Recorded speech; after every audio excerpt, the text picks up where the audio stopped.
உங்க கனவு கரியருக்கு right destination தேடுறீங்களா? அதுக்கு நீங்க சூஸ் பண்ண வேண்டியது சேரன் குரூப் ஆஃப் இன்ஸ்டிடியூஷன்ஸ் தான். கோயம்புத்தூர்ல SMS arts and science and Cheran health science, காங்கேயம்ல Cheran arts, Cheran women's college, Cheran college of டெக்னாலஜின்னு எல்லாமே ஒரே ட்ரஸ்டட் இன்ஸ்டிடியூஷன்ல. Admissions open. கால் 7708441116. தேர்தலுக்காக நீங்க வந்து விமன் சேஃப்டி இதெல்லாம் பேசினார். உண்மையிலே விமன் சேஃப்டி குறித்தெல்லாம் விஜய் அவர்களுக்கு ஒரு பார்வையோ அக்கறையோ இருக்கிறதானா? இல்ல நான் வந்து அவர் இன்டென்ஷன் இல்லைன்னு நான் சொல்ல மாட்டேன். இன்டென்ஷன்லாம் இருக்கலாம், நல்ல இன்டென்ஷன் எல்லாருக்குமே, எந்த ஒரு அரசியல்வாதிக்கும் எந்த ஒரு ஆட்சிக்கும் தப்பா நடக்கக்கூடாதுன்னு நினைப்பாங்க. ஆனா ரியல் இஷ்யூவில் புரிதல் இருக்கான புரிதலே இல்லை. அதுக்கு என்ன பண்ணணும் அப்படிங்கிற புரிதல் இருக்கான புரிதல் இல்லை.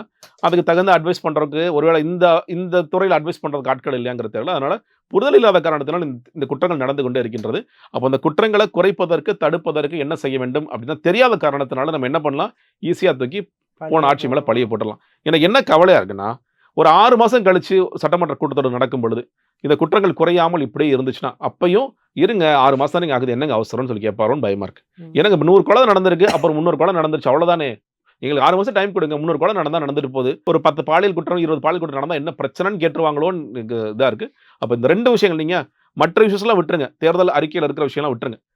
அன்றாட மக்கள் சந்திக்கக்கூடிய பிரச்சனை. வீட்டுக்கு வந்தால் நிம்மதியாக தூங்கணும், ஃபேன் ஓடணும், மிடில் கிளாஸ்னா ஏசி ஓடணும், இதுதான் எங்களோட எக்ஸ்பெக்டேஷன். ஃப்ரிட்ஜ் ஓடணும், பட் அது ஓடாது. நீங்கள் ஃபேன் காத்து கூட உனக்கு கிடைக்காது அப்படின்னா அப்போ முன்னாடி சொல்லுவாங்க திமுக ஆட்சி வந்துச்சுன்னா எல்லாரும் ஓடி போய் இன்வெர்டர் வாங்க. இப்போ அதுதான் நடந்துட்டு இருக்கு, எல்லாரும் இன்வெர்டர் வாங்க ஓடிட்டு இருக்காங்க. அப்போ அந்த மின் இஷ்யூ, அந்த மின்வெட்டு பிரச்சனையை எல்லாம் சரி செய்ய முடியாது, சட்டம் ஒழுங்கு பிரச்சனையை சரி செய்ய முடியாது அப்படின்னா அப்போ நீங்க என்ன பதில் சொல்றீங்கன்னு ஒரு மிக முக்கியமான கேள்வி. அந்த 2 கேள்விகளுக்கும் அவர் கடந்து போறாரே தவிர ரொம்ப பெருசா டீடைலா ஹானஸ்டாவோ இல்ல விளக்கமான ஒரு பதிலாவோ சொல்லிருக்கணுங்க. நீங்க வந்து மே 4ஆம் தேதி நான் பதவி இல்லை சொல்லப்பட மே 10ஆம் தேதி நான் பதவியேற்றேன். நான் பதவியேற்ற காலத்திலிருந்து இத்தனை குற்றங்கள் பதிவு செய்யப்பட்டிருக்கிறது, இத்தனை CSR, இத்தனை FIR, இதுல FIRல பாலியல் குற்றங்கள் இத்தனை, இந்த பாலியல் குற்றங்கள் இத்தனை பேர் நாங்கள் கைது செய்திருக்கிறோம், போதைப்பொருள் நடவடிக்கையாக இத்தனை கிலோ கஞ்சா பிடிபட்டுள்ளது, இத்தனை பேர் நாங்கள் கைது செய்யறோம், இத்தனை பேர் மேல சொத்து பறிமுதல் பண்ணலாமா நாங்க கேட்கிறோம், ஜுடிஷியலா இவ்வளவு பண்ணிருக்கோம். இதெல்லாம் நீங்க சொன்னீங்கன்னா மக்களுக்கு சரி பரவாயில்ல, தலைவர் மேல வேலை செய்யறாரு. நீங்க அதெல்லாம் சொல்லாம இது பொலிட்டிக்கல் ஸ்பீச் மாதிரி நீங்க கொண்டு போனீங்க அப்படின்னா, நீங்க அப்போ நேற்று ஆதவர்ஜனா பேசும்போது சபாநாயகர் சொன்னார்ல, நீங்க வந்து தரவுகள் இல்லாம பேசாதீங்க. கிட்டத்தட்ட தரவுகள் இல்லாம இவர் பேசிட்டு இருக்காரு. தரவுகள் பேசணும்னா ராஜ்பவனை பாத்துக்கங்க, என்கிட்ட வந்து ஸ்டைலா ஒரே ஒரு நாள் டைம் மட்டும் கொடுங்க, நான் நல்லா ப்ரிப்பேர் பண்ணி வந்துருவேன் அப்படிங்கிறது எதற்குமே உதவாத ஒன்றுதான். சீரியஸ்னஸ் எல்லாம் சொல்றாங்க, அவர் பேச மாட்டார், செயல்பாடுல இருக்கு. நான் சொல்ல செயல்பாடுல என்ன இருக்கு, செயல்பாட்லையும் பார்க்க முடியல. இல்ல செயல்பாட்லையும் பார்த்துட்டேன்னா ஓகே ரைட், மின்வெட்டு பிரச்சனையே இல்லாம பண்ணிட்டாருப்பா, சட்டம் ஒழுங்கு நிறைய சூப்பரா இருக்குப்பான்னா நீ பேச வேண்டிய அவசியமே இல்லை. ஆனா செயல்பாடும் இல்ல, நான் பேச்சலையும் நான் என்ன செய்யறேன்னு சொல்ல மாட்டேன்னா அப்ப மக்கள் எப்படிதான் புரிஞ்சுக்கிறதுன்னு கேட்கிறேன். அவரோட என்டையர் ஸ்பீச்சே வந்து ஒரு எதிர்கட்சிகளோட கேள்விக்கு ஆன்சர் பண்றதோ இல்ல ப்ராப்ளத்துக்கு ஆன்சர் பண்றதோன்னு இல்லாம அவங்களோட ஃபேன்ஸுக்கு ஒரு கைண்ட் ஆஃப் ரீல்ஸ் கண்டென்ட் கொடுக்கணும், அவங்க அதை எடிட் பண்ணி ஒரு ஸ்ப்ரெட் பண்றதுக்கு ஏத்த மாதிரி கொடுக்கணும் அப்படிங்கிற ஆங்கிள் இருந்ததா? பஞ்ச் டைலாக்ஸ், ஆக்ஷன்ஸ் அந்த மாதிரி அதாங்க. இன்னைக்கு இந்த குட்டி கதையெல்லாம் ஆடியோ லான்ச், அவருக்கு ஆடியோ லான்ச் ஞாபகம் வந்துருச்சு. இப்போ நம்ம வந்து ஜனநாயகனுக்கு கரெக்டாக கடைசி ஆடியோ லான்ச் பண்ணதுக்கப்புறம் ஆடியோ லான்ச்சும் பண்ணல, ஜனநாயகன் ரிலீஸ் ஆகல. அப்போ பேசாம நம்ம 22ஆம் தேதி நம்ம பிறந்த நாளைக்கு ஏதாவது குட்டி கதை சொல்லலாம்ங்கிற இடத்துக்கு வந்துட்டார் அவர். நீங்க அந்த குட்டி கதை சொல்றதெல்லாம் ஓகே, நீங்க வந்து ஸ்டாலின், நீங்க ஒரு பக்கம் என்ன தகவல் விடுறாங்க இவங்களே, ஸ்டாலின் தோத்து போயிட்டாருன்னு விஜயை ஃபீல் பண்ணாரு இப்படின்னு ஒரு கதை. அப்புறம் மரியாதை நிமித்தமான போய் முன்னாள் முதலமைச்சர் சந்திச்சுட்டு வந்தேன், இது நம்ம நேரடியாக பார்க்கின்ற ஒரு பார்வை. ஆனால் இன்னைக்கு வந்து அப்பா தேடுகின்ற ஒரு மகன் அப்படிங்கிற ஒரு குட்டி கதை. இந்த குட்டி கதை மூலியமாக ஒரு மறைமுகமாக ஸ்டாலினை அவர் விமர்சிக்கிற ஒரு போக்கு பண்றார். நான் குளத்தூர்ல கொஞ்ச நேரம் பேசுறதுக்கே அப்படின்னு ஆதவர்ஜனா பேசுறது, இவர் பேசுனது, இதெல்லாம் நீங்க அவையில இல்லாத ஒருத்தர் இப்ப பேசி என்ன பண்ண போறீங்க? இப்ப இது பேசுறதன் மூலியமாக நீங்க என்ன சொல்ல வரீங்க? அவர் தான் இல்லை தெரிஞ்சு போச்சு, ஸ்டாலினை தோக்கடிச்சிட்டீங்க, நீங்க வீட்டுக்கு அமிச்சிட்டீங்க. இது மூலியமாக திமுக உறுப்பினர்களை தொண்டர்களை தூண்டி விடுறதை தவிர நீங்க என்ன பெருசா, நீங்க மறுபடியும் அவங்க இன்னும் கூடுதலாக உங்களை எதிர்த்து களமாடுவாங்க, அதுதான் நீங்க பண்ணுவீங்களே தவிர அது தேவையற்ற குட்டி கதை. இப்ப நீங்க ஒரு உதயநிதி ஸ்டாலின் வெளியே போயிட்டு ஒரு குட்டி கதை சொன்னார், இது செங்கல்பட்டில் தன் கணவனை தேடும் ஒரு மனைவியின் கதைன்னு சொல்லி சொன்னார். அது கொஞ்சம் யோசிச்சு பாருங்க. நான் முன்னாடி சொன்னேன்ல, அவங்க இருந்து கவனிச்சிருக்கணும்னு. சபாநாயகர் பேசவே விடாட்டி கூட உட்காருங்கன்னு சொன்னாலும் செங்கல்பட்டில் காண போன ஒரு புருஷன் தேடார் போல இருக்கு அப்படின்னு உதயநிதியோ இல்லை யாரோ பேச வச்சாங்களே, அப்ப அதை பார்க்குற மக்கள், லைவ்ல பார்க்குற மக்களுக்கு எப்படி இருந்திருக்கும்? அப்ப தேவையற்ற குட்டி கதைகளை இவர் சொல்றது, அதற்கு இவர் பதிலுரை சொல்றது, இதை மக்கள் இதை ரசிக்கவே மாட்டாங்க. நீங்க சொல்ல வேண்டியது, சார் எங்களுக்கு இந்த பிரச்சனை இருக்கு, 4 நாளா நீங்க பேசாம இருந்தீங்க, நீங்க பேசியிருக்கீங்க, இந்த பிரச்சனைகளுக்கு இதுதான் பதில் அப்படிங்கிறத சொல்லுங்க. கூடிய சீக்கிரம் நான் வந்து DSPயோட மாநாடு கூட்ட போறேன், அதுல நான் இன்னுமே விரிவா நான் பண்ண போறேன், சட்டம் ஒழுங்கு குறித்து இந்த நடவடிக்கைகளை எடுக்க போகின்றோம், அப்படி ஆக்கப்பூர்வமான விஷயங்களை சொல்லுங்க.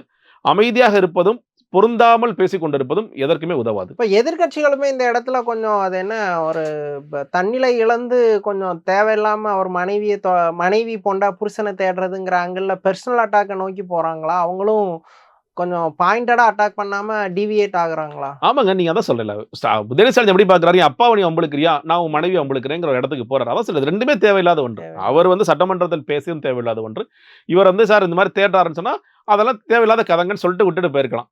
அதுக்கு நான் பெர்சனல் அட்டாக் பண்றேன் அப்படிங்கிறது இது யாருக்கு பிரயோஜனம்? 2 பேரும் மாறி மாறி இது பெர்சனல் அட்டாக்க போறது, நாளைக்கு அப்ப சட்டமன்றத்துக்குள்ளே இது நடந்துச்சு அப்படின்னா, இதெல்லாம் சபை அநாகரிகமா தான் மாறும். மக்கள் வந்து உண்மையில் எதிர்பார்ப்பது என்னன்னு கேட்டீங்கன்னா, இப்ப நாளைக்கு பட்ஜெட், இன்னும் சொல்லப்போனா அந்த பட்ஜெட் வரும்பொழுது என்னென்ன திட்டங்கள்லாம் வரும். இப்ப இன்னைக்கு ஒரு அறிவிச்சிருக்காங்க, மோதிரம், தங்க மோதிரம் மாமன் சீர்ன்னு ஒரு திட்டம் அறிவிச்சுட்டாங்க. இப்ப இந்த மாதிரியான விஷயங்கள்லாம் வருமா, வராதா? நமக்கு உண்டான பிரச்சனைகளுக்கு ஒரு தீர்வு கிடைக்குமா? சட்டமன்ற நீங்க ரொம்ப இதெல்லாம் பேசுறோம். இந்த கூட்டத்தொடர்ல கேள்வி நேரத்தை எடுத்துட்டாங்க. நீங்க ஏங்க நான் ஒரு சட்டமன்ற உறுப்பினர நான் தேர்ந்தெடுக்கிறதுக்கான ஒரே ஒரு காரணம் என்னன்னு கேட்டீங்கன்னா, என் தொகுதிக்கு அவர் ஏதாவது செய்வார். என் தொகுதி குறித்து பேசி அந்த அமைச்சர்ட்ட வாங்கி கொடுப்பார். என் தொகுதியில வந்து இப்ப உதாரணத்திற்கு, எனக்கு வந்து ஒரு அரசு மருத்துவமனை தேவைப்படுது. அந்த அரசு மருத்துவமனை இல்லாமல் இருக்கு. இல்ல வந்து அது தரம் குறைஞ்சிருக்கு, தரம் உயர்த்தணும். ஏதோ ஒண்ணு சொல்றேன்னு வச்சுக்கோங்களேன். அத என்னோட எம்எல்ஏ வந்து பேசி, அதற்கு உண்டான மருத்துவத்துறை அமைச்சர், ஆமா இதற்கான நாங்க இது பண்றோம். இல்ல பண்ண முடியாது. ஏதாவது ஒண்ணு சொன்னா அதுதான். ஆனா இந்த கூட்டத்துல என்ன பண்ணிட்டாங்க, கேள்வி நேரமே கிடையாது. வினாடி வினாங்கிறது கிடையாதுன்னு சொல்லி முடிச்சுட்டாங்க. எனக்கு என்ன ஆச்சரியமா இருக்குன்னா, இப்பதான் புத்தாக்க பயிற்சின்னு ஒண்ணு வச்சீங்க. அந்த புத்தக பயிற்சியில ஒரு விஷயத்த நான் புரிஞ்சுக்கிட்டேன். விஜய் இன்னைக்கு பேச பேச ஓங்கி கைத்தட்டுற வேலைகள பார்க்குறாங்க. அப்பா இப்படிதான் நல்லா அடிச்சு பெஞ்ச உடைக்கிற அளவுக்கு நல்லா கைத்தட்டு, அத நல்லா கத்துக்கிட்டு இருக்கீங்க. நீங்க கத்துக்க வேண்டியது இந்த கேள்விகள நீங்க கேட்டு அமைச்சர்கள் பதில் வாங்கியிருக்கணும். அதற்கு நீங்க தயாராக, ஏன்னா எல்லாமே இந்த ஆன் ஸ்பாட்ல நடக்க போறதில்ல. ப்ரீவியஸ் டேவே வந்து உங்களுக்கு என்ன கேள்விகள்னு தெரிஞ்சிட போகுது. நீங்க அதற்கு அமைச்சர் ரெடியா தான் வரப்போறாரு. அமைச்சர் வந்து ஒவ்வொரு துறை செக்ரட்டரிஸ்ட்ட கேட்டு ஆஃபீஸ்ல ரெக்கார்ட் ரெடி பண்ணி குடுங்கப்பா. ஒவ்வொரு துறை சார்ந்த இந்த கேள்விகள் வருது. இந்த கேள்விகளுக்கு என்ன பதில் சொல்லணும் ரெடி பண்ணி குடுங்கப்பான்னு அத பார்த்து அதுவே அது உங்களுக்கு செய்ய முடியல. அதுதான் நம்ம எதிர்பார்க்கின்றோம். என்னங்க கேள்வி நேரம் இல்லையே அப்படின்னு தான் மக்கள் கேட்பாங்களே தவிர, சிறப்பு கவனஈர்ப்பு தீர்மானங்கள் இல்லையான்னு தான் மக்கள் கேட்பாங்களே தவிர, இந்த நேரத்துல நீ உங்க அப்பாவ பத்தி பேசுனீங்களா? நீங்க உங்க மனைவிய பத்தி பேசுனீங்களாங்கிறதுல யாருக்கும் இங்க அக்கறை இல்லை. தயவு செய்து அது மாரிலாம் பேசாதீங்கன்னு தான் சொல்லணும். இந்த கூட்டத்தொடர வந்து முழுசா லைவ் பண்ணது ஒரு பெரிய அச்சீவ்மெண்ட்டா பார்க்குறாங்க. இதுக்கு முன்னாடி இருந்த ப்ரீவியஸ் கவர்மெண்ட்ஸ் பண்ணாத ஒரு விஷயத்த பண்ணிட்டதா பார்க்குறாங்க. அந்த விஷயத்த நீங்க எப்படி இல்லங்க, பார்க்குறீங்க? ஒண்ணு இது வந்து முந்தைய ஆட்சி காலங்கள், அதான் சொல்றது, அதிமுக ஆட்சி காலத்துல ரொம்ப மோசமா இருந்தது. லைவே இல்லாம இருந்தது. திமுக ஆட்சி காலத்துல லைவ் இருந்தது. ஆனா அவங்க பண்ண மிகப்பெரிய தப்பு என்னன்னு கேட்டீங்கன்னா, கேள்வி நேரத்துல லைவ் குடுப்பாங்க. ஆளுநர் ஒரு எல்லா காலத்திலும் லைவ் எல்லாம் இருந்துச்சு. நீங்க வந்து கவன ஈர்ப்பு தீர்மானங்கள் கொண்டு வரும்பொழுது, அதுவும் மிக குறிப்பாக எதிர்க்கட்சியை சேர்ந்த எடப்பாடி பழனிசாமி ஒருத்தர் கொண்டு வந்தாருன்னா, அப்படியே கட் ஆயிரும்.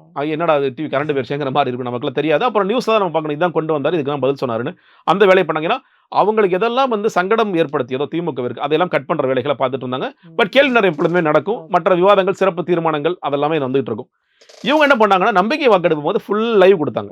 ஃபுல்லா குடுத்தாங்க. அப்புறம் ஆளுநர் உரை லைவ் வந்துச்சு. மேகதாது விவகாரத்திற்கு தீர்மானம் கொண்டது லைவ் வந்துச்சு. முதல்வர் என்ன பேசினார், எதிர்க்கட்சியினர் என்ன பேசாத வரைக்கும் வந்துச்சு. அன்னைக்கு மத்தியானம் கரெக்ட்டா லைவ் கட் பண்ணிட்டாங்க. ஏன் லைவ் கட் பண்ணாங்கன்னு பார்த்தீங்கன்னா, காலையில திமுக எம்எல்ஏக்கள் போர்டு மாட்டிட்டு வராங்க. வாய திறந்து பேசுங்க சிஎம். அப்ப உங்களுக்கு தெரிஞ்சு இன்னைக்கு அஜெண்டா வந்து இதுதான். இன்னைக்கு திமுக வந்து நம்மள வாங்க போகுது.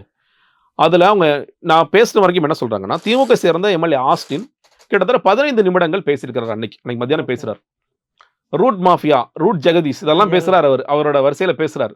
ஃபுல்லா கட் பண்ணிட்டாங்க. வெறும் 30 செகண்ட் தான். அடுத்த நாள் எடிட்டட் வெர்ஷன்ல 30 செகண்ட் போடுறாங்க. இன்னைக்குமே வந்து அப்புறம் எடப்பாடி பழனிசாமி அவர்கள் பேசும்பொழுது பார்த்தீங்கன்னா, அங்க நிறைய கட் பண்றாங்க. அப்புறம் வெளிய போறாரு. அப்புறம் திரும்ப லைவ் வருது. இப்படி நெனச்ச நேரத்துல கட் பண்றது, நெனச்ச நேரத்துல விடுறது அப்படின்ட்டு இப்போ கிட்டத்தட்ட முந்தைய ஆட்சியாளர்கள் எந்த நேரத்துல கட் பண்ணணும்னு ஒரு ஆள் வச்சு பண்ணாங்களோ, அதே வேலையை இன்று தாவேக்கம் செய்ய ஆரம்பிச்சிட்டாங்க. இது உண்மையிலே துரதிர்ஷ்டம். ஜனநாயகத்திற்கு இது ஆரோக்கியமானது ஒன்றல்ல. எல்லாத்தையும் லைவ்ல கொடுங்க. இப்ப நீங்க இன்னைக்கு என்ன நினைக்கிறீங்க? நீங்க நல்லா பேசிட்டோம் நீங்க நினைக்கிறீங்கல்ல. இன்னும் சொல்லப்போனா நேத்து 4 அமைச்சர்கள் பேசினாங்க. அதெல்லாம் லைவ் கொடுத்தீங்க. எல்லாம் template Sekar Babu against Ramesh, Udhayanidhi against இப்பெல்லாம் வந்துச்சு இல்லையா? அத பார்க்கட்டும், மக்கள் பார்க்கட்டும். இப்ப நான் இன்னைக்கு போனேன், நான் ஹோட்டல்ல உட்கார்ந்துட்டு இருந்தேன். அப்ப 2 பேர் பேசிட்டு இருக்காங்க. இந்த பாருங்க கார் பார்க்கிங் பாருங்க இவ்வளவு செலவு பண்ணிட்டாங்க. டாய்லெட் கூட இல்லையாங்க. கரெக்ட்டா சொல்லிட்டாரு பாருங்க. அப்படின்னு பேசுறவங்க பேசுறாங்க. விஜய் எங்க உம்முனே உட்கார்ந்துட்டு இருக்காரு. எப்ப பார்த்தாலும் என்னங்க அவர் சிரிக்கவே மாட்டேங்கிறாரு. 3 பேர் தான் பேசிட்டு இருக்காங்க. அந்த விவாதத்தை நான் ஒரு பக்கம் கேட்டுட்டு இருக்கேன். இதெல்லாம் மக்கள் பார்க்கட்டும். மக்கள் பார்த்து முடிவு செய்யட்டும். அப்ப அத நீங்க லைவ் தயவு செய்து கட் பண்ணாதீங்க. லைவ் எப்பயுமே கொடுங்க.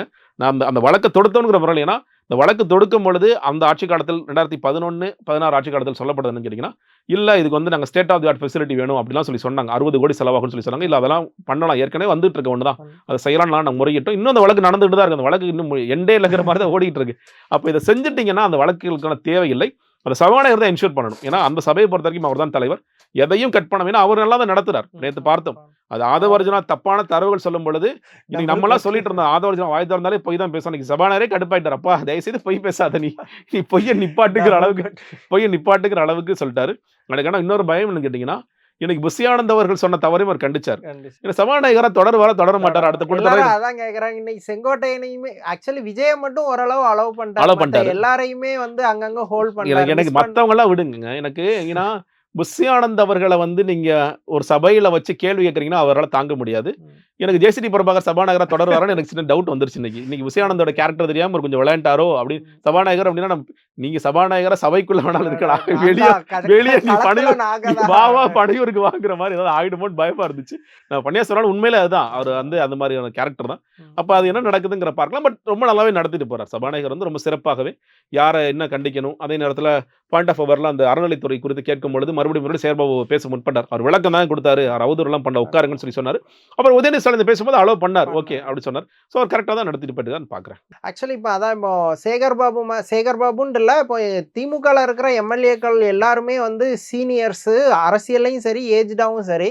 இந்த பக்கம் பதில் சொல்ல வேண்டிய அமைச்சர்கள் எல்லாம் அண்டர் 30 இல்லை 30 அந்த லெவலில் இருக்கிறாங்க. இப்போ இவங்களுக்கு மத்தியில் வாக்குவாதம் நடக்கிறது வந்து டிஎம்கே சைடில் ஒரு மாதிரி வீக்காக அவங்க தன்னை ஃபீல் பண்ணுவாங்களா? ஐயோ இவங்க கூடலாம் மல்லு கட்ட வேண்டியது இருக்கு, நமக்கு ஸ்டேச்சர் என்ன ஆகுறது அப்படிங்கிற ஒரு ஃபீல் வருமா? இல்லைங்க, ஃபீல் பண்ணாலும் அதை நீங்க இப்போ உதயநிதி ஸ்டாலின் அவர்களுக்கு நிச்சயமாக விஜய் அவர்களை முதல்வன் சொல்றதுல நிறைய சங்கடம் இருக்கதான் செய்யும். ஆனாலும் வேற வழியில சொல்லிதான் ஆகணும். இல்ல விஜயாவது ஓகே, அவர் ஒரு டாப் ஹீரோ, யாரா இருந்தாலும் சொல்றேன், அமைச்சர்னு சொல்லிதான் ஆகணும். இப்ப நாளைக்கு கேள்வி நேரம் வருது, தேர்ந்தெடுக்கப்பட்ட 50-59 எம்எல்ஏக்கள், அந்த எம்எல்ஏக்கள் வந்து தங்க தொகுதிக்கு பிரச்சனை வேணும்னா சபாநாயகர் அவர்கள்ட்ட இந்த அமைச்சர் அந்த கேள்வி கேட்கணும்னு சொல்லிதானே ஆகணும். அப்ப அமைச்சர் சொன்ன பதில மாறுபாடுல துணை கேள்வி இருந்துச்சுன்னா அமைச்சர் அவரிடம் எனக்கு ஒரு துணை கேள்வி இருக்கு சபாநாயகர்னு சொல்லிதான் ஆகணும். இல்ல அந்த பையனுக்கு 30 வயசு தான் பாக்குது, அவன் 35 வயசு தான் பாக்குது, அப்படிலாம் நீங்க பண்ண முடியாது. இல்ல அது ஒரு ஹார்ஸ் அட்டாக் இங்க இருந்து வரும்போது, இப்போ நேத்தே இப்போ சேகர் பாபுக்கு ரமேஷ் வந்து நீங்க உங்க ஆட்சியில என்ன பண்ணீங்கிற மாதிரி சொல்லும் போது அது மாதிரியான காரசாரமான விவாதங்கள் அப்போ எப்படி ஃபீலா இருக்கும்? கண்டிப்பா அதாங்க, அது சங்கடம். அவங்களுக்கு வந்து இன்னுமே சொல்றேன், அதுவும் ஆணவ போக்கோடு நடந்து கொண்ட சேகர் பாபு அவர்களுக்கெல்லாம் நீங்க வந்து சின்ன பையன் போய் டீல் பண்ணணுமாங்கிற அளவுக்கு இருக்கும். பட் மக்கள் தீர்ப்பு அதுதானே ஏத்துட்டு தானே ஆகணும். வேற வழி இல்ல. டெமோக்ரஸி அப்படிதான், அதான டெமோக்ரஸி. நீங்க என்ன வயசானாலும் சரி, அமைச்சர் இன்னைக்கு அவர் அமைச்சர், ஒரு முதலமைச்சர், ஒரு எதிர்க்கட்சி தலைவர் அப்படின்னு ஆன பிறகு அந்த கேள்விகளை நீங்க பொறுத்தான் போகணும். இன்னொன்னு, நீங்க இது இப்ப மட்டும் இல்ல, இன்னும் பல வருடங்களுக்கு இது தொடர போகின்றது. மாறி மாறி இருக்க போறீங்க, எதிர்கட்சியாகவோ ஆளுங்கட்சியாகவோ இப்படி மாறி மாறி. இன்னும் அதுதான் தாவேக்கவும் விரும்புது, திமுக தாவேக்க தான் இருக்கணும்னு விரும்புது. அப்படி இருக்கும் பொழுது இதை நீங்க பொறுத்துக்கிட்டு தான் போகணும், இதை ஏத்துக்கிட்டு தான் ஆகணும், இதற்கு உண்டான பதில சொல்லிதான். இல்ல எனக்கு ரொம்ப மனசங்கடமா இருக்குன்னா நீங்க அடுத்த தேர்தலில் பங்கெடுக்காதீங்க, அவ்வளவுதான். வேற இளைஞர்களுக்கு வாய்ப்பு ஒதுங்குங்க, இளைஞர்கள் சண்டை போட்டுக்கட்டுங்கிற மாதிரி தான் இருக்கும். ஸோ அதெல்லாம் நீங்க ஏத்துக்கிட்டு தான் ஆகணும். நீங்க வந்து இன்னொன்னு நீங்க செய்யோட என்னன்னு கேட்டீங்கன்னா, இப்போ நேற்று இந்த குற்றச்சாட்டு ஒன்று எழுந்தது, அறநிலைத்துறை சார்ந்து அவர் ஒன்று விஷயம் சொல்றாரு, மல்டி லெவல் கார் பார்க்கிங் என்பது அவசியமானதான்னு கேட்கிறாரு. அவருக்கு வந்து டாய்லெட்ஸ் கூட இங்கே இல்லைன்னு சொல்றாரு. ஆனா இதுல இருக்கிற பெரிய டிபேட் என்னன்னு கேட்டீங்கன்னா, இப்போ அறநிலையத்துறை கிட்டத்தட்ட ஒரு பாஜக டோன் எடுத்துட்டாங்களோன்னு சின்ன டவுட் எனக்கு வந்துச்சு. ஏன்னா அப்படிதான் தோணுச்சு. ஏன்னா இப்ப பாருங்க, அறநிலைத்துறை தமிழ்நாட்டில் 54 கல்வி நிறுவனங்களை வந்து அவங்க நடத்திட்டு இருக்காங்க. அது வந்து உயர்நிலை ஆர்ட்ஸ் காலேஜ் 5, ஒரு தொழில்நுட்ப கல்லூரி, 12 ஹையர் செகண்டரி, 8 ஹை ஸ்கூலு, 2 தொடக்கப்பள்ளி, ஓதுவார் பள்ளிகள், இசை பள்ளிகள், அதாவது நாதஸ்வரம் தமிழ் பள்ளிகள், காது கேளாதவர் வாய் பேச முடியாதவர் பள்ளின்னு 54 இன்ஸ்டிடியூஷன் நடத்துறாங்க. இப்போ நாளைக்கு இந்த 54 இன்ஸ்டிடியூஷனை எதுக்கு அறநிலைத்துறை நடத்தணும்னு யாராவது கேள்வி கேட்டீங்கன்னா, பாஜக அதை ரொம்ப விருப்பம் நேற்று வந்து அவங்க எந்த அளவுக்கு போயிட்டாங்கன்னா, அவ்வளோதான் சூப்பர், எங்க லைனுக்கு நீங்க வந்துட்டீங்கிற அளவுக்கு குதிக்க ஆரம்பிச்சிட்டாங்க. அப்போ இந்த 54 பள்ளிகள் நடத்தணுமா வேண்டாமா? இன்னொன்னுங்க, இப்போ மேரேஜ் ஹால்ஸ் வேணாம்னு இவர் சொல்றாரு. இப்போ நம்ம ஒரு மாசத்துக்கு முன்னாடி எந்த ஊர் எனக்கு ஞாபகம் இல்லை, ஒரு திருமண மண்டபத்தில் முகூர்த்த நாள், ஒரு மாப்பிள்ளை பொண்ணு இறந்துச்சோன்னு ஒரு பாய் போட்டு எல்லாத்தையும் தள்ளி விடுறாரு. அந்த அளவுக்கு ஒரு சண்டை, ஒரு அடிதடி சண்டை கிட்டக்கு நடக்குது. பயங்கர கூட்டம், கிட்டத்தட்ட 40-50 திருமணம் அந்த இடத்துல நடத்தணும் போல இருக்கு, நல்ல நேரத்தில் நடத்தணும்ட்டு. அப்போ இந்த மாதிரியான நபர்களுக்கு வெளியே ஒரு மேரேஜ் கால், நான் சொல்ல மேரேஜ் கால்னா ஒரு சிங்கிள் மேரேஜ் இல்லை. இப்போ நீங்கள் வடபள்ளியில் பார்த்தீங்கன்னா நம்ம தூண்ல ஒரு மேரேஜ் நடக்கும்.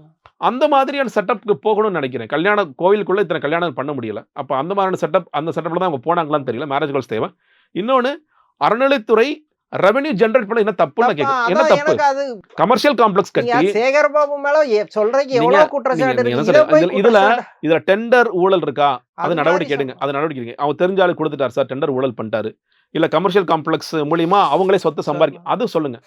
பட் கமர்ஷியல் காம்ப்ளெக்ஸே கட்ட நீங்க இவ்வளவு மாதிரி ஒரு டூரிஸ்ட் பிளேஸ்ல இத கட்டி ரெவென்யூ ஜெனரேட் பண்ணா என்ன தப்புங்க? என்ன தப்பு? இப்ப திருச்செந்தூர்ல நிறைய காசு வருதுங்க, பழனில நிறைய காசு வருது. அந்த காசை எடுத்து நான் ரெவென்யூ ஜெனரேட் பண்ணி திருச்செந்தூர் பழனியை சுத்தி இருக்கின்ற ஒரு மொத்தம் 46,000 கோயில்கள் அறநிலையத்துறை கண்ட்ரோல் இருக்கு. நமக்கு தெரிஞ்ச 100 கோயில் தான் சம்பாதிக்குது, மீதி 44,000 கோயில்கள் சம்பாதிக்காம. அந்த கோயில்களுக்கு ரெவென்யூ எடுத்து கொடுங்க. அவங்க பாவமா ஓதுவார்கள் நீங்க போட்டீங்க, ஓதுவார்களோட சம்பளம் ரொம்ப சொற்பமா இருக்கு.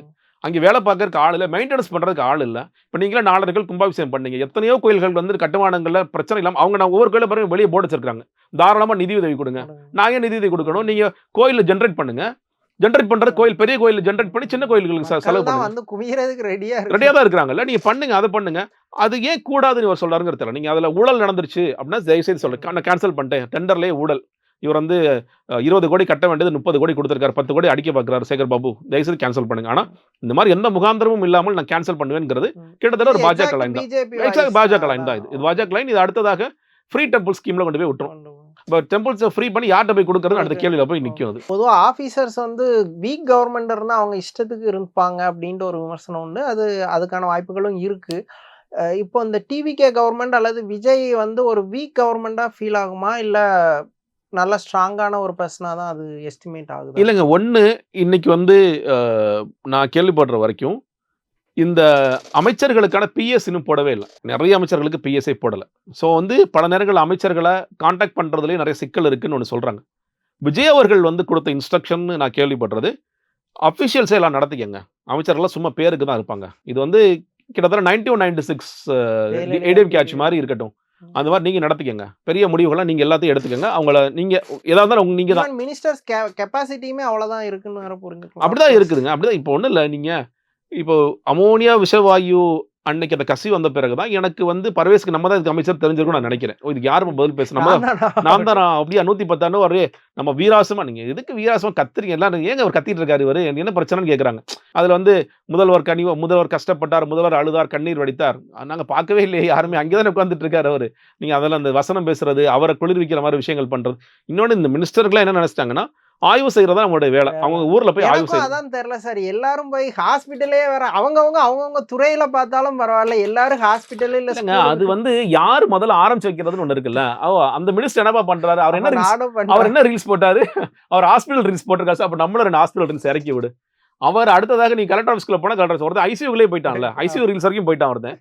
அப்போ இந்த ரீல்ஸ் தான் சார் நல்ல பிரபலமாகுது. அப்போ இந்த ரீல்ஸே போட்டு விடுங்க சார், இதான் சார் மக்களுக்கு ரொம்ப பயனுள்ளதாக இருக்கு. நான் இன்னொன்று இந்த அரசு ஊழியர்கள், மருத்துவர்கள் யாரெல்லாம் வாக்களிச்சாங்களோ அவங்களே யோசிப்பாங்க, உங்களுக்கு போய் வாக்களிச்சிட்டோமேப்பா, உங்களுக்கு போய் வாக்களிச்சிட்டோமேப்பா, நீங்க போய் இப்படி எங்களை படுத்துறீங்களேப்பா அப்படிங்கிற மாதிரி தான் அவங்க யோசிச்சுட்டு இருக்காங்க. ஸோ அதனால இதை தான் அவங்க பிளான் வச்சு. நான் என்ன எதிர்பார்க்கிறேன்னா, இப்போ அடுத்த மானிய கோரிக்கை விவாதம் வரப்போகுது, பட்ஜெட் வந்துருச்சுன்னா. அப்போ அந்த மானிய கோரிக்கை விவாதத்தில் ஒவ்வொரு துறை சார்ந்து நீங்கள் நிறைய பேசணும். நீங்கள் அவங்க ரெடி பண்ணி கொடுப்பாங்க, அது சரியா தப்பா நீங்கள் ஆய்வு பண்ணணும். இது அசட்ஸ் இது இருக்கு, இந்த திட்டங்கள்லாம் போயிட்டு இருக்கு, இந்த திட்டங்கள் இந்த நிலைமையில இருக்கு அப்படிங்கிற விஷயங்கள்லாம் அதில் கொண்டு வரணும், இந்த புக்கில் கொண்டு வரணும், பாலிசி நோட்டில் கொண்டு வரணும். அதற்குண்டான வேலைகளை நீங்கள் பார்க்கறத விட்டுட்டு டெய்லி வந்துட்டு சும்மா நீங்கள் நாங்கள் புஷியானந்த அமைச்சர் அவர் ரூமில் உட்காந்துட்டு கதை அடிச்சுட்டு அப்புறம் கிளம்பி போகிறோங்கிறதுல பிரயோஜனம் இல்லை. இன்னொன்று அதான் சொல்கிறேன், அவங்க என்னன்னா எல்லாரும் பார்த்துக்காங்க, அவங்க அந்த அஃபிஷியல்ஸ் பார்த்துக்குவாங்க அப்படின்னு ஒரு மூடில் இருக்காங்க. அது எல்லா நேரமும் அப்படி விட முடியாது. ஏன்னா மக்களோட தொடர்புக்கு போகிறது நீங்கள் தான்.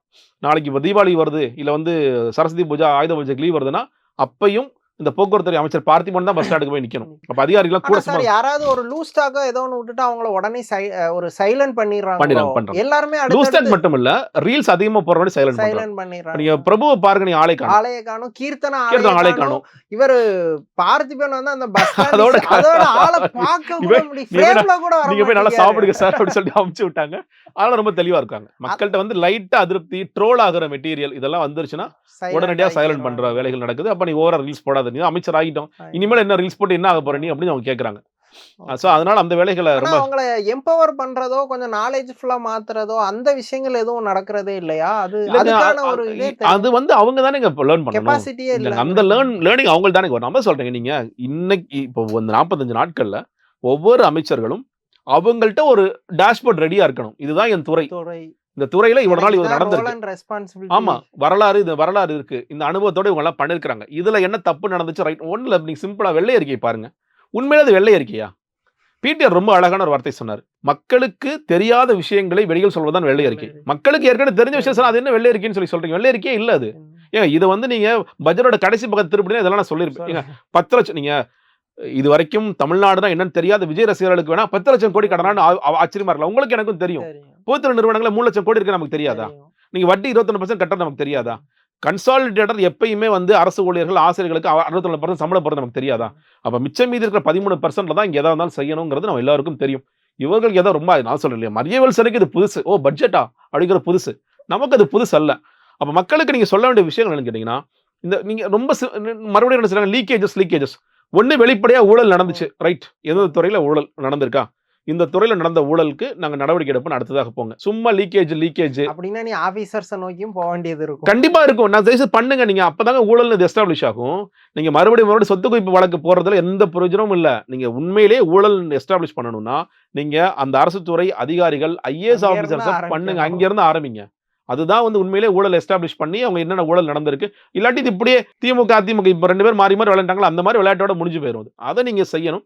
இன்னொன்னு இந்த வெள்ளை அறிக்கை மாதிரியான விஷயங்கள் நமக்கு தெரியுதுன்னு கேட்டீங்கன்னா, அப்ப இவங்க அத கத்துக்க ரெடியா இல்ல. இப்ப நாளைக்கு மின்சாரத்துறையில வெள்ளை அறிக்கை சொல்லி விடுறாரு. எல்லாத்தையும் வெள்ளை அறிக்கை நீங்க அந்த சொல்ல அடுத்து அந்த வெள்ளை அறிக்கையில பார்க்கலாம். இப்ப அவர் ஏதாவது புதுசா ஏதாவது செய்திகள் சொல்ல போறாரா, இவ்வளவு நம்மள்ட்ட அசட்ஸ் இருக்கு, இதுல இந்த சிக்கல்கள் இருக்கு, ஏதாவது சொல்றாருன்னு பார்க்கலாம். இல்ல ஏற்கனவே தெரிந்த செய்திகளை சொன்னாங்கன்னா, நீங்க செந்தில் பாலாஜி இதுல பயங்கர நாலேஜ் இருக்கு. அந்த துறை சார்ந்து அவர் என்ன கேட்டீங்கனாலும் அது டாஸ்மாகா இருக்கலாம், இல்ல இதா இருக்கலாம், ரெண்டுமே கிளீனா சொல்லிடுவார் அவர். அப்போ அவருக்கு ஒரு வெள்ளை அறிக்கை கொடுக்கணும், அவருக்கு நம்ம மக்கள்கிட்ட கொடுக்குறோம்னா அவர் அது சார்ந்த பல கேள்விகளை கேட்பாரு. அப்ப அந்த கேள்விகளுக்கெல்லாம் அவங்க ரெடியா இருக்கணும். அதனால இவங்க சொல்ற விஷயங்கள்ல இன்னும் நிறைய லேர்ன் பண்ண வேண்டியது இருக்கு. அந்த லேர்னிங்கான டைம் இருக்கு. பட் அதுக்கான வெயிட் பண்ணிட்டே இருப்பாங்க, மக்கள் வெயிட் பண்ணிட்டே இருக்க மாட்டாங்க. நீங்க பட்ஜெட் வரும். இவங்களோட பெர்ஃபார்மன்ஸே அவங்களோட பேச்சையோ பார்க்கும்போது இவங்களுக்கு அந்த லேர்னிங் கெப்பாசிட்டியே இருக்காங்கிறதே பெரிய கொஸ்டின். இல்லங்க, அதெல்லாம் விக்னேஷ் ஓரளவுக்கு அந்த மதுவிலக்குத்துறை அமைச்சர் ஓரளவுக்கு ரமேஷால ஒரு கெப்பாசிட்டி இருக்கு. பிரபு ஈவன் கீர்த்தனா வளர்னா கூட ஏதோ ஒண்ணும் மத்தபடி மத்த ஒரு 20 மினிஸ்டர்ஸ் எந்த லிஸ்ட்லயுமே யாருன்னு நமக்கு தெரிய மாட்டேங்குது. யாருன்னு அதான் மானிய கோரிக்கை விவாதம் நடக்கும்போது இவர் தான் மினிஸ்டர் நமக்கு தெரியணும். அதற்கு உண்டான தயாரிப்புகள் அவர் பண்ணணும். அவர் ரெடியாகணும். ரெடியாகி மானிய கோரிக்கை விவாதங்கள் வரும் பொழுது இதுக்கு சரியான தரவுகளோட அவங்க பேசணும். ஏன்னா இப்ப நீங்க பார்க்கலாம், இன்னைக்கு நடந்த விவாதத்திற்கு பிறகு இப்போ சிவசங்கர் பேசுறாரு. நீங்க முன்னாடி நடந்ததுக்கு ராசா பேசினாரு. இப்ப அவங்க தொடர்ச்சி ஆட்களை இறக்கி விட்டுட்டே இருப்பாங்க. சொல்ல போனா விவாதங்களுக்கு இப்ப முன்னாள் அமைச்சர்கள் வராங்க. நேத்து ஒரு தொலைக்காட்சியில வந்தாரு. அப்போ நீங்க ஒவ்வொரு தொலைக்காட்சியில இவங்க எல்லாம் பேசும்பொழுது அப்ப அவர் ரொம்ப சிம்பிளா சொல்லிட்டார், நாங்க போட்ட எல்லா திட்டங்களுக்கும் ஸ்டிக்கர் ஒட்டிட்டு இருக்காங்க. இந்த திட்டம் நான் கொண்டது சொல்றாரு. மக்கள்கிட்ட எக்ஸ்போஸ் ஆக ஆரம்பிச்சிருவீங்க. அப்போ அதற்கு உண்டான தயாரிப்புகளோடு நீங்க வாங்க. உங்களுக்கு நிச்சயமா மக்கள் டைம் கொடுப்பாங்க. ஆனா நான் அதுக்காக 6 மாசம் எடுத்துக்குவேன், 1 வருஷம் எடுத்துக்குவேன், 2 வருஷம் எடுத்துக்குவேன் சொன்னா அதை ஏத்துக்க மாட்டாங்க. இப்போ மற்ற பிரச்சனைகளுக்கெல்லாம் அவங்க 6 மாசம் ஆகும், இன்னும் 1 வருஷம் ஆகுங்கிற ரேஞ்சுக்கு பேசுறாங்க. ஆனா ஊழல் ஒழிப்பை மட்டும் ஒரே வாரத்துல முடிச்ச ரேஞ்சுக்கு ஊழல் ஒழித்த ஒரு ஆட்சி அப்படின்ட்டு ஒவ்வொருத்தரா சொல்லிட்டு இருந்தாங்க. இன்னைக்கு சிஎம்முமே அந்த வார்த்தையை சொல்றாங்க. குறிப்பா பள்ளிக்கல்வித்துறையில அந்த தனியார் ஸ்கூல்கள் கொடுத்த லஞ்சத்தெல்லாம் ஒழிச்சிட்டோம் அப்படிங்கிற மாதிரி ரொம்ப ப்ரைடா இது பண்றாங்க. உண்மையிலே அப்படி ஊழல் கண்ட்ரோல் ஆயிருக்கா? இவங்க அந்த 40 டேஸ்ல ஒரு கண்ட்ரோல் நடந்திருக்குதா? இல்லைங்க, நான் அதாவது 2 இடம் ரொம்ப பிரதானமான இடம். பத்திரப்பதிவுத்துறையும் நீங்க ஆர்டிஓ ஆபீசர்ஸ், வட்டார போக்குவரத்து அலுவலர், இது 2. இந்த 2 துறைகள்லையும் 2 ரைடு நடந்துச்சு. நமக்கு தெரியும். பத்திரப்பதிவுத்துறையில கிட்டத்தட்ட 40 பேர் எஃப்ஐஆர் போட்டாங்க. இது வரலாற்றுல இது மாதிரி நடந்தது இல்லைன்னு சொல்லி சொன்னாங்க. அது ஒண்ணு பார்த்தோம். ஆனா அடுத்த வாரம் ஆர்டிஓ ஆபீசர்ஸ் நடந்ததுல நீங்க யாருமே எஃப்ஐஆர் போடல. அப்போ ஆனா பிடிபட்ட பணம் 37 லட்சம். அப்ப 37 லட்சம் எங்க இருந்து பிடிச்சிங்க? யாருடைய டிராவலம் தானே உருவி இருக்கணும், இல்ல யாருடைய புரோக்கர் தானே வாங்கியிருக்கணும். அவங்க மேலே ஏன் நடவடிக்கை எடுக்கல அப்படிங்கிறது நமக்கு தெரியல. நீங்க இன்னொன்னு, உண்மையிலேயே லஞ்சம் ஊழல் எப்போ ஒழியும்னு கேட்டீங்கன்னா, இந்தந்த அலுவலகங்கள் இருக்கிற புரோக்கர்ஸ் இருக்கக்கூடாது. புரோக்கர்ஸே இல்லாம நான் தனி மனிதனா நான் போனேன், அப்போ அவங்க என்ன பத்திரம் பதியணுமா, ஓகே டோக்கன் வாங்கிட்டே ரைட் ஓகே. இதுல என்னன்னு கேட்டீங்கன்னா, பத்திரப்பதிவு டாக்குமெண்ட் ரைட்டர்ஸா இருக்கிறவங்க புரோக்கர்ஸா இருப்பாங்க. ஸோ நீங்கள் அதை எப்படி நீங்கள் ஒழிப்பீங்கன்னு ஒரு பெரிய கேள்வி இருக்குது. இல்லை சார், டாக்குமெண்ட் ரைட்டர்ஸ் யாராவது நான் போய் புகார் கொடுக்குற இடம் இருக்குது சார், டாக்குமெண்ட் ரைட்டர் அவரோட சார்ஜுக்கு ஏற்று கூட கேட்குறாரு, இல்லை அவருக்கு நான் தான் லஞ்சம் ட்ரான்ஸ்ஃபர் பண்ணணும்னு சொல்லி சொல்கிறாருன்னா அதை நீங்கள் அந்த இடத்த எப்படி நீங்கள் ஒழிக்கிறீங்கன்னு ஒன்று இருக்குது. அதே மாதிரி ஆர்டிஓ ஆஃபீஸஸில் எஃப்சி காட்டுறதுக்கு, லைசன்ஸ் போடுறதுக்கு எல்லாத்துக்கும் புரோக்கர்ஸ் இருக்காங்க. இந்த புரோக்கர்ஸை நீங்கள் ஒழிக்காமல் நீங்கள் லஞ்சம் முடிஞ்சதுன்னு சொல்லி சொன்னீங்க யாருமே நம்ப மாட்டாங்க. ஏன்னா எந்த ஆர்டிஓ டைரக்டர்லாம் காசு வாங்குறது இல்லைங்க. பத்திரப்பதிவு அவராக டேரக்டாக வாங்குறாரு, அவர் வாங்கவே மாட்டார். அங்க ஒரு ஆள் இருக்காரு, அவர் கொடுப்பாரு. அவர் சார் அண்ணன் சார் கலெக்ஷன் இந்த இத்தனை வண்டி சார் நீங்க பாத்தீங்க சார், இத்தனை வண்டிக்கு எஃப்சி கொடுத்தீங்க சார், இத்தனை கலெக்ஷன் 4 புரோக்கர் காசு கொடுப்பாங்க. பிரேக் இன்ஸ்பெக்டர் பிரிச்சுக்குவார், ஆர்டிஓ பிரிச்சுக்குவார். இப்படிதான் போயிட்டு இருக்கு. அப்ப அந்த மாதிரியான காட்சிகள் நான் பார்க்கல. இன்னொன்று என்ன சொல்றாங்கன்னா, சார் நாங்க போன ஆட்சியிலையும் ஆரம்பத்தில் இப்படிதான் பண்ணாங்க, லஞ்சம்லாம் வாங்காம இருந்தாங்க. ஆனா ஒரு 7 மாசம் ஆகும்போது என்ன சொன்னாங்க, 7 மாசம் காசு எடுத்துருவான்னு சொல்லி சொன்னாங்க. அப்போ அமைச்சர் என்ன கேட்டாரு, 5-6 வாங்கினது என்ன பண்ணுன்னு கேட்டாரு. அப்ப அதை இப்ப எடுத்து போய் கொடுத்தா அதே மாதிரி இப்பயும் நாங்க சில பேர் சொல்லுவாங்க 5-6 வாங்கி தான் வச்சிருக்கோம், ஆனா பயந்து வாங்குறோம். 7 மாசம் இது திருந்துதான்னு பார்த்துட்டா நாங்க விட்டுருவோம், அது திருந்தலான்னா நாங்க எடுத்து கொடுக்குற மாதிரி ஆயிடும். அதனால எங்களுக்கே தெரியல. இன்னும் முன்னாடி சொன்னேன், அமைச்சர்களுக்கான பிஏக்கள் இன்னும் போடல. ஆனா பிஏக்கள் போடுறதுல காசு விளையாட ஆரம்பிச்சிருச்சு ஏற்கனவே. ஆனா தெரியுது இல்லைன்னா நம்மால் நான் அப்படியாடா வாடா காலில் விழுறா அப்படின்னு ஒருத்தர் சொல்றாரு. காலில் விழுந்துட்டு ஆனா பாத்துக்கடா ரைட்டரா போடா அப்படிங்கிறாரு. பிஏக்களுக்கு இன்னைக்கு போட்டி ஆரம்பிச்சிருச்சு. 10 லட்சம் 15 லட்சம் போட்டி போயிட்டு இருக்கு. அப்போ 10 லட்சம் 15 லட்சம் கொடுத்து வர பிஏ நல்லவரா இருப்பாரா? எங்க ஆட்சி பேரை கெடுத்துறாதீங்க, நாங்க வந்து ரொம்ப நேர்மையா இருக்கோம்னு ஒருத்தர் சனிக்கிழமை பேசலாம். ஆனா அவர் எவ்வளவு ஊழல் பண்ணாருன்னு நமக்கு தெரியும். இப்போ கட்சி பொறுப்புகளுக்கு எவ்வளவு ஊழல் பண்ணாரு நமக்கு தெரியும். அவர் தான் இன்னைக்கு வந்து போஸ்டிங்கும் பல பேர் காசு வாங்க. ஏன்னா இன்னைக்கு இந்த மாவட்ட செயலர்கள் பவர்ஃபுல்லா மாறணும்னு நினைக்கிறாங்க. நம்மள்ட்ட நிறைய காசு செலவு பண்ணிட்டோம். நம்ம தெரிஞ்சிருந்தா நம்மளும் போட்டி போட்டுருவோம். நம்ம ஜெயிக்க மாட்டோம்னு நினைச்சு பேசாம இருந்துட்டோம். இன்னைக்கு கட்சி எனக்கு ஏதோ ஒரு பவர் வேணும் அப்படிங்கிற ஒரு பவர் ஹங்கிரியில இருக்காங்க. பிபிஎஸ்க்கு காசு வாங்குறாங்க, அடிஷனல் பீடர்ஸ்க்கு காசு வாங்குறாங்க, கவர்மெண்ட் பீடர்ஸ்க்கு காசு வாங்குறாங்க, ஜுடிஷியரில் காசு வாங்குறதுக்கான வேலைகள் நடந்துட்டு இருக்கு. இது மாதிரி எங்கெங்கெல்லாம் தன்னுடைய பவர்ஸை காமிக்க முடியுமோ அந்த வேலைகள் பார்க்குறாங்க. டாஸ்மாக்ல போய் ஏலம் எடுக்கிற வேலைகளை பார்க்குறாங்க. இன்னைக்கு பார்த்து அருண்ராஜ் அவர்கள் ஏதோ ஒரு ஆஸ்பத்திரி போறாரு. அது என்னப்பா தரம் இல்லாமல் இருக்கு சார், நம்மளால அப்படியே சரி ஓகே ரைட்டு வாங்குறாரு. அப்போ இது என்ன ஊழல் இல்லாமல் இது என்னது? இதெல்லாம் விஜய் அவர்கள் பார்க்குறாரா பார்க்கலையா? நம்மளுக்கு எடுத்தானா கமிஷன் வாங்கிட்டு தானே கொடுத்துருக்கீங்க நீங்க, இல்லை கமிஷன் அவன் வேலை பார்க்குறாங்கல்ல. அப்போ முற்றிலுமாக ஒளிஞ்சிருச்சு. இல்லை நீ ஆதவர்ஜனும் வெளிப்படையாக பேசுறாரு, நீங்க வந்து கொடுக்க வேண்டாம்னு சொல்லி சொல்றாரு. ஒன்று எனக்கு அதாவது சிஎம் ஃபண்டுன்னு ஒன்று வாங்காமே போகலாம் இவங்க. ஏன்னா விஜய் அவர்களுக்கு தேவை இல்லாமல் இருக்கலாம். பட் இந்த பார்ட்டி ஃபண்டு, மினிஸ்டர் ஃபண்டு வாங்காமலே இருப்பாங்களா இன்னும் சில மாதங்களுக்கு அப்படிங்கிறது போக தான் தெரியும். அது நம்ம வெயிட் பண்ணணும். இப்போ அவர் பள்ளிக்கல்வித்துறை அமைச்சர் ராஜ்மோகனோட டிபார்ட்மெண்ட்ல அந்த தனியார் பள்ளி உரிமையாளர்கள் நாங்க இதுக்கு முன்னாடி 5 லட்சம் கொடுத்தோம், 50 லட்சம் கொடுத்தோம், இப்போ எங்களுக்கு 1 ரூபா காசு இல்லாம அனுமதி கிடைச்சிருக்குன்ட்டு ஓப்பனாவே சொல்றாங்க. அதை நம்ம எப்படி எடுத்து? இல்லைங்க, அதை சொல்றேன்ல, நீங்க கூடுதலாக நீங்க யார்கிட்ட கொடுத்தீங்கன்னு சொல்லி அது நடவடிக்கை எடுங்கன்னு நான் சொல்றேன். அதை ஏன் பண்ணல? நீங்க அதை சேர்த்து பண்ணுங்க நான் சொல்றேன். இன்னைக்கு போய் கேளுங்க. அது அசோசியேஷன் தானே பேசினாங்க. அவர் அந்த அசோசியேஷன் தலைவரை கூப்பிட்டு, சார் நீங்க லிஸ்ட் கொடுங்க, நாங்க எங்க மேல நம்பிக்கை வச்சு லிஸ்ட் கொடுங்க, நாங்க நடவடிக்கை எடுக்கிறோம். அந்த நடவடிக்கை என்ன, முன்னாள் பள்ளிக்கு அன்பில் மகேஷ் தானே பண்ணிருப்பாரு. அப்போ அவர் மேல நடவடிக்கை இல்லை, அவர் ஏதாவது குறைச்சிக்கிட்டு வேற யார்ட்டாவது கொடுக்க சொன்னார், வேற மாடு யாராவது கொடுக்க சொன்னார், சொல்லுங்க லிஸ்ட் கொடுங்க எடுக்கணும்னு சொன்னா. ஏன்னா அவர் வந்து நான் தொடமாட்டேன், தொட்டா விடமாட்டேன்னு சொல்லி சொல்றாரு, தொட்டவங்கள விடமாட்டேன்னு சொல்லி சொல்றாரு. அப்போ அவங்களையும் சேர்த்து நடவடிக்கை எடுங்க, மக்களுக்கு உண்மையான நம்பிக்கை நிச்சயமாக வரும். கீர்த்தனா, அவங்க அமைச்சர் கீர்த்தனா வர 2 நாளா உங்க ஆட்சியில 25 நிறுவனங்கள் வெளியே போச்சு, 2 லட்சம் ஜாப் கிடைக்காம போச்சுன்ட்டு என்கிட்ட டேட்டா இருக்குன்னு ரொம்ப குவி ஏதோ ஒரு விஷயம் பண்றாங்க. உண்மையிலே அது அவங்க ப்ராப்பரா பேசுறாங்களா, இல்ல ஒரு இம்மெச்சூர்டா அந்த விஷயத்தை அட்ரஸ்? இல்லைங்க, அவங்கள வந்து சில நேரங்கள்ல அவங்க பெண்ணுங்கிறதுனால சில தாக்குதல் நடக்குது, சோசியல் மீடியாவில் சில இது நடக்குது. அவங்களுடைய இன்னும் சில கனெக்ஷன்ஸ்லாம் வச்சு ஏதோ பண்ணிட்டு இருக்காங்க. அதெல்லாம் தவறு. நீங்கள் வந்து அவங்க எப்படி வீடியோ போட்டால் என்ன, அவங்க இன்வெஸ்ட்மெண்ட்ஸ் கொண்டு வராங்களா கொண்டு வரலையா அப்படிங்கிறத பார்க்குறோம். கொரியாவில் இன்வெஸ்ட்மெண்ட் கொண்ட மாதிரி ஒன்று பார்த்தே, அது மாதிரி மற்ற விஷயங்கள் இன்னும் அவங்களுக்கு காலம் ஆகலாம். அந்த நடுவில் வந்து இந்த கூட்டமைப்போட தலைவர் ஒருத்தர் பேசினார், ரகுநாதன் நினைக்கிறேன். அவர் வந்து நிறைய இன்வெஸ்ட்மெண்ட்ஸ் வெளியே போயிருச்சுன்னு அவர் தான் பேசினார். ஆக்சுவலி அரசியல் ரீதியாக முன்னாள் அமைச்சர்கள் டிஆர்பி ராஜா அவங்கெல்லாம் பேசல, அவர் தான் பேசினார். அப்ப அவருக்கு வந்து இங்கிலீஷ் மீடியாஸ் அல்லது வெளியே போன விஷயங்களை பத்தி டீடைல் பேசுறாங்க. அப்போ அதற்கு உண்டான பதில் இல்லைங்க, அது திமுக ஆட்சியிலே போயிடுச்சு அப்படிங்கிறத நீங்க தெளிவுபடுத்துங்க. பிபிடி போறேன்னு சொல்றாங்க. பிபிடியை தயவு செய்து போட்டு காமிங்க. பிபிடி கூட சீக்கிரம் வடிவில் போட்டு தரங்கிறாங்க. அப்ப அதை போட்டு தந்தாங்கன்னா மக்கள் கண்டிப்பா பார்ப்பாங்க. பார்த்து இது எப்படி போச்சுன்னு அதற்கு முன்னாள் தொழில்துறை அமைச்சர் டிஆர்பி ராஜா பதில் சொல்லணும். இல்ல இது ஏன் நினைச்சா, சில நேரங்கள் என்ன கேட்டீங்கன்னா எல்லா எம்ஓவிஸும் கன்வெர்ட் ஆகாது. அது ஒரு சிக்கல் இருக்கு. எல்லா எம்ஓவிஸும் கன்வெர்ட் ஆகாது, அவங்க டிமாண்ட் கொஞ்சம் ஹையா இருக்கும். அது மாதிரி இருக்கக்கூடிய வாய்ப்புகளும் இருக்கிறது. அதனால இவங்க வெளிப்படையாக சொல்லும் பொழுது வெளிப்படையான பதிலை டிஆர்பி ராஜா முன்னாடி அவருக்கு ஆணவத்தோட வெள்ள இருக்கேன்னா இதான் சொல்லி சொன்னார். அது மாதிரிலாம் இல்லாம இந்த கேள்விகளுக்கு இதுதான் பதில் அப்படிங்கறத அவங்க சொல்லட்டும். சொல்ல பிறகு பார்ப்போம். ஃபைனல் क्वेश्चन, ஆக்சுவலி இன்னைக்கு அசெம்பிளில பேசும்போது கூட விஜய் வந்து கரூர் விஷயத்துக்கு ஏன் மேலே பழி போடுறாங்க அப்படின்ட்டு ஒரு விஷயத்த முன்வைக்கிறாரு. என்ன மைண்ட் செட்ல பேசுறாரு? உண்மையிலே அவர் வந்து நம்ம காரணம் இல்ல, டிஎம்கே தான் முழுக்க காரணம்னு அவர் உள் மனசே அதை நம்பிட்டு வாழ்ந்துகிட்டு இருக்காரா? நிச்சயமா தான். அவர் வந்து இது திட்டமிட்ட சதி, திமுக செய்த சதி அப்படிங்கிறதுல அவங்களோட மனைவி மாடச்சலரோட மனைவி மதியழகன் பேசினாங்கல்ல, கிட்டத்தட்ட அந்த மைண்ட் செட்ல தான் அவர் இருக்கார். குண்டு போட்டாங்க, அடிச்சிட்டாங்க, குத்திட்டாங்க, அந்த மைண்ட் செட்ல தான் அவர் இருக்காரு. நான் என்ன விஷயம்னா, சிபிஐ இவ்வளோ தூரம் ஏன் காலதாமதப்படுத்துறாங்கிறது தெரியல. சிபிஐ வந்து இது விரைவாக முடிக்க வேண்டிய ஒரு வழக்கு. அப்பெல்லாம் எந்த அளவுக்கு போச்சு, விஜய் அவர்கள் பேர் சார்ஜ் ஷீட்ல சேர்க்க போறங்க மாதிரிலாம் வந்துச்சு. அதை வந்து நீங்க சேர்க்கிறீங்களோ இல்லையோ விசாரணை விரைவுபடுத்துங்க. ஏன்னா கோர்ட்டுக்கு வந்து நாங்க போய் சப்மிட் பண்ணணும்னு சொல்லி இன்ட்ரீமா சப்மிட் பண்ணுங்க, அதுவும் நடந்த மாதிரி தெரியல. கோர்ட்டு அதை பத்தி கேட்காம இருக்கு. தயவு செய்து அந்த விஷயத்தை பண்ணி உண்மையில் யார் பக்கம் நீதிங்கிறத நீதி வெல்லும்னு ஒரு போட்டார், அன்னைக்கு ட்வீட் போட்டார். நீதி வெல்வதற்கான வேலைகளை சிபிஐ செய்ய வேண்டும் தான் நான் பார்க்கின்றேன். அதையாவது இவங்க நீதி வாங்கி கொடுக்கறதா இருந்தா டிவிகே தரப்புலயே முதல்வர் தரப்புலயே அதை வலியுறுத்த தானே செய்யணும். அவங்க அதை எதுவும் பண்றாங்க? அதை எப்படி செய்வாங்க? எல்லாருக்கும் தெரியாது இல்ல. நீங்க விஜய் அவர்கள் ஆள் மனசுல அப்படி நம்பலாம், மற்ற சுத்தி இருப்பவர்களுக்கு தெரியும்ல. ஏன்னா கிட்டத்தட்ட 3 நாள் 4 நாள் வந்து யாரை முதல்ல கிரில் பண்ணாங்க, ஆதவர்ஜுனா கிரில் பண்ணாங்க, புஷியானந்தர்களை கிரில் பண்ணாங்க, நிர்மல்குமாரை கிரில் பண்ணாங்க. அப்ப என்னென்ன கேள்விகள் கேட்கப்பட்டதுன்னு அவங்களுக்கு தெரியும். விஜய் அவர்களுக்கும் அது தெரியும். விஜய் அவர்கள் வேணா இப்படி நம்பிட்டு இருக்கலாம். இல்ல சார் அதெல்லாம் சும்மா கண் துடைப்புக்காக கேட்கறாங்க சார். பிளஸ் உங்க பேர் எஃப்ஐஆர்ல இல்ல. ஆனா எஃப்ஐஆர் அவங்க பேர்லாம் இருக்குல்ல. அப்ப அவர்களுக்கு தெரியும்ல இது பிரச்சனையானா யார் வந்து தண்டனை அனுபவிக்க வேண்டும்னு இருக்கும்ல. அப்ப அவர்களுக்கு தெரியும். அதனால பேசாம இது ஆறப்படுவோம் தான் நினைப்பாங்க. பட் சிபிஐ அந்த மாதிரி செய்யாம சிபிஐ விரைவாக இதற்கு ஒரு முடிவு கொண்டு வரும். பிஜேபி அதை ஸ்லோ பண்றாங்க. விஜய் எங்கேயாவது தேவைப்படுற இடத்துல பயன்படுத்தலாம் இருக்காங்க. இப்ப அவர் பேச மறுக்கிறார்ல.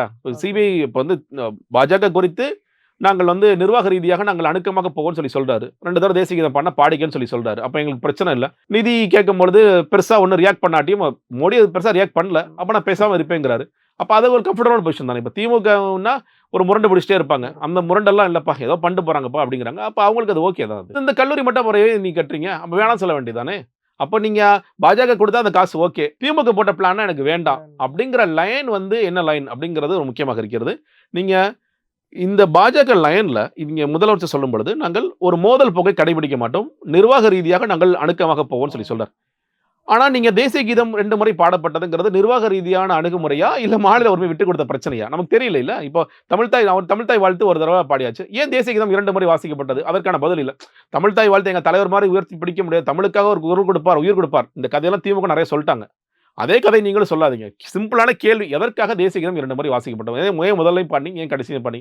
அதற்கு பதில் வரல. நீங்க வந்து அதுக்கு என்ன சொல்றாங்க, நீங்க ஆளுநர் வரும்பொழுது பிரசிடென்ட் வரும்போது புரோட்டோகால். நீங்க பிரசிடென்ட்ங்கிற இந்தியா கம்பேர் பண்ணவே முடியாது. அது எப்படி கம்பேர் பண்ணுவீங்க? ஆப்பிளையும் ஆரஞ்சு கம்பேர் பண்ற மாதிரி ஆயிடும். நீங்க பிரசிடென்ட்னா கண்டிப்பா தேசிய கீதம் தான் கண்டிப்பா பாடுவாங்க, அது நமக்கு தெரியும். ஆனா அதையும் இதை நீங்க கம்பேர் பண்றது மாதிரி தப்பு. இந்த மாதிரியான விஷயங்கள்ல மாநில உரிமைகள் பக்கம் நிற்கிறாங்களா அப்படிங்கிறது தெரியல. இப்ப நீட்டுக்கு பார்க்கிறோம், கிட்டத்தட்ட 4 தற்கொலைகள் அன்பார்ச்சுனேட்லி நடந்துருச்சு. அப்ப அதற்கு இன்னும் வீரியமாக ஏதாவது செய்யப்படணும். இவரே சொன்னாரு இன்ட்ரீம் தீர்ப்பு ஒன்று இருக்கு, நாங்க வந்து கல்வியை மாநிலப்பட்டு கொண்டு வரக்கான வேலைகள் பார்ப்போம். இப்போ அதற்கு உண்டான வேலைகள் ஏதாவது செய்வார்களா அப்படிங்கிறதெல்லாம் பார்க்கணும். மாநில உரிமைகளுக்கு ஏன்னா இன்னைக்கு இன்னொன்று பாருங்க, இன்னைக்கு காவிரி ஆணையம் நடந்துச்சு. நேற்று 23 இன்னைக்கு தானே நடந்துச்சு. இன்னைக்கு காவிரி என்ன சொல்லிட்டாங்க, இது கர்நாடகா என்ன சொல்லிட்டாங்க, நாங்கள் தண்ணி கொடுக்க முடியாது, இந்த மாசம் உங்களுக்கு கொடுக்க வேண்டிய வாட்டர் ஷேர் கொடுக்க முடியாது. அப்ப அதற்கு நம்ம அதிகமாக போராட வேண்டியது இருக்கிறது. இல்ல கோர்ட்டுக்கு மறுபடியும் போனா கோர்ட்டுக்கு போக வேண்டிய அவசியம் இருக்கின்றது. ஏன்னா நீங்க ஒரு பக்கம் ஜூன் 12ஆம் தேதி காவிரி தண்ணி திறந்து விடல, அது ஓகே. நீங்க தண்ணி இல்லைன்னு சொல்லியாச்சு. குறுவைக்கு வந்து நாங்க ஒரு பேக்கேஜ் அனுப்பிச்சிட்டோம். பட் ஆனா பெரிய அளவில் அடி வாங்குமே, குறுவையோட சாகுபடியே இல்லாம போகுமே. அப்ப அதற்கு நம்ம கர்நாடகாவோட சண்டை போட வேண்டிய அவசியம் இருக்கிறது. நீங்க இதுவரைக்கும் டி.கே. சிவகுமார் கடிதம் எழுதினீங்களா? கடிதம் எழுதல. இல்ல அதற்கான முயற்சிகளை மேற்கொண்டீங்களா? அதுக்கான முயற்சிகளை மேற்கொள்ளல. இல்ல ஆணையம் சரியாக பதில் சொல்லலன்னா அடுத்ததாக நான் கோர்ட்டுக்கு போவேன்னு ஏதாவது சொல்லி பாக்குறீங்களா? அதை நீங்கள் செய்ய வேண்டிய அவசியம் இருக்கின்றது. இன்னைக்கு கூட்டம் முடிஞ்சிருச்சு, அடுத்த ஸ்டெப் என்னப்பா? ஏன்னா இப்ப மழை இல்லைன்னு வச்சுக்கோங்களேன், ஜூன் மாசம் மழை இல்லை, ஜூலை மாசம் மழை இல்லை. அப்ப வந்து அவன் திறந்து விடுற வரைக்கும் நம்ம வெயிட் பண்ணிட்டு இருப்போம்னா வெயிட் பண்ண முடியாது. அப்ப எங்களுக்கு உண்டான தண்ணீரை நீங்கள் திறந்து விட வேண்டும்ங்கிறத முறையிட வேண்டிய அவசியம் இருக்கிறது.